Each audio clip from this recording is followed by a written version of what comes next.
Dear students, हमारी आज की क्लास का टॉपिक यूनिफॉर्म सर्कुलर मोशन। सबसे पहली बात यह कि what we mean by circular motion.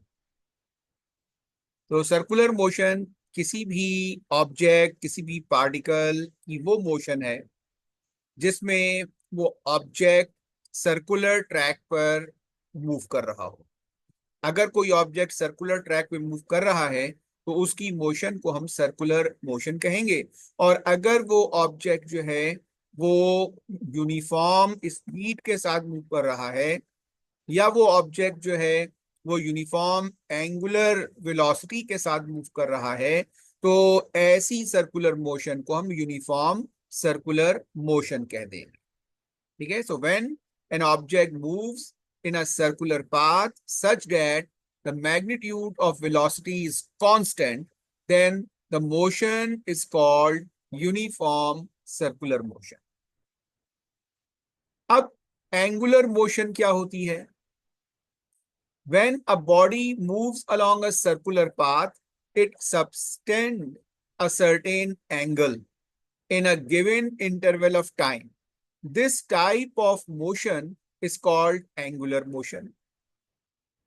यानी अगर हम सर्कुलर ट्रैक पर मौजूद कवर होने वाले डिस्टेंस के बजाय हम सेंटर ऑफ द सर्कल पर कवर होने वाले एंगल की बात करें, एंगुलर डिस्प्लेसमेंट की बात करें, तो इस मोशन को हम एंगुलर मोशन का नाम दे देंगे।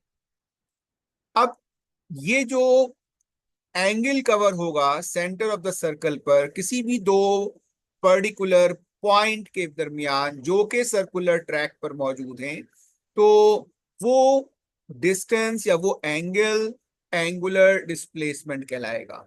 सिंपल वर्ड्स में हम ये कह सकते हैं, the angle travelled by a body during its motion around a circular path is called angular displacement.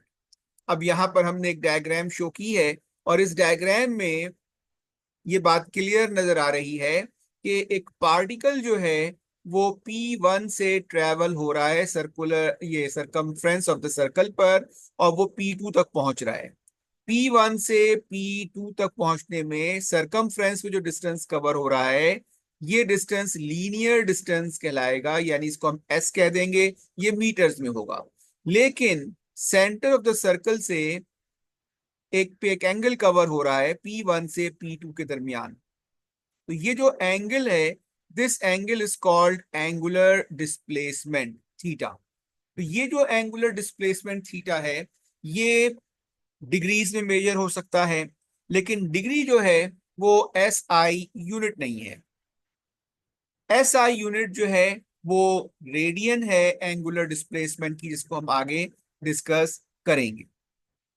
Consider a particle moves in a circular path from a point P1 to P2 in an interval of time delta t. It travels an angle P1 O P2, P1 O P2. This angle is called angle theta, which is called angular displacement of the particle. अब radian है क्या? Radian को define करने के लिए हम आपको बता दें कि अगर P1 से P2 तक जो डिस्टेंस कवर हो रहा है, जो लीनियर डिस्टेंस कवर हो रहा है सरकमफ्रेंस पर, अगर ये distance radius of the circle के बराबर है, यानी O से लेकर P तक रेडियस ऑफ द सर्कल के बराबर है, तो फिर ये जो एंगुलर डिस्प्लेसमेंट होगा इसको हम 1 रेडियन कहेंगे। 1 radian is the distance covered on the circumference is equals to radius of the circle.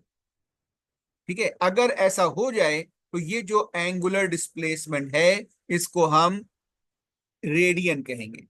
1 radian is the angle traced by arc length equal to radius of the circle.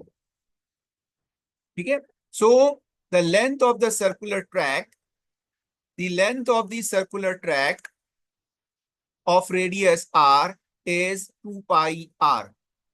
अगर हम P1 से एक complete rotation लें और वापस P1 पर पहुंचे तो ये कहलाएगा circumference of the circle. This circumference of the circle is 2 pi r. इस सर्कमफ्रेंस ऑफ सर्कल को हम 2 पाई r कहते हैं. Therefore, numbers of radians in a circle of radius r will be, तो रेडियन क्या कहलाएगा? 2 पाई r डिवाइडेड बाय r. तो जब 2 पाई r को हम डिवाइड बाय r करेंगे तो हमें वैल्यू मिलेगी 2 पाई. ठीक है, तो 2 पाई रेडियन जो है वो एंगुलर डिस्प्लेसमेंट है वन कंप्लीट सर्कुलर ट्रैक का. और वन कंप्लीट सर्कल या वन कंप्लीट रोटेशन के लिए जो एंगल कवर होगा डिग्रीज में वो एंगल होता है 360 degree. The angle at centre of circle in one complete rotation is 360 degree. This is equals to 2 pi radian. तो 360 डिग्री को हम 2 पाई रेडियन कह सकते हैं. इसी तरह से 180 डिग्री पाई रेडियन हो जाएगा. दोनों तरफ 2 से डिवाइड कर देंगे और दोनों तरफ हम 180 से डिवाइड करेंगे तो 1 degree is equals to pi by 180 radian. Pi by 180 radian. तो अब इसका मतलब ये हुआ कि 360 डिग्री 2 पाई रेडियन है. 360 डिग्री को मैं 2 पाई से डिवाइड कर दूंगा. यहां भी 2 पाई से डिवाइड करूंगा तो 2 पाई से 2 पाई डिवाइड हो जाएगा, 1 रेडियन आ गया. और यहां पर 360 को मैं 2 पाई से डिवाइड करूंगा. पाई की वैल्यू होती है 3.14 और इसको हम सॉल्व करेंगे तो 1 रेडियन जो है वो 57.32 डिग्री आ जाएगा. इसका मतलब ये बना कि अगर सर्कमफ्रेंस ऑफ द सर्कल पर जो डिस्टेंस कवर हो रहा है वो रेडियस के बराबर है तो फिर ये जो थीटा है, this theta is equals to this theta is equals to 57.3 degree. यानी ये S है जो कि सर्कमफ्रेंस पे कवर हो रहा है. This is the radius. तो अब अगर डिस्टेंस S और रेडियस इक्वल हैं तो थीटा जो है this is equals to 57.3 degree. ठीक है, आई थिंक ये बात आप लोगों को क्लियर हो रही है यहाँ. अब जो relationship between length of the arc and angle subtended, this is our next topic. ये हम एक अगली क्लास में इसको हम डिस्कस करेंगे. So that's all for today. Thank you very much.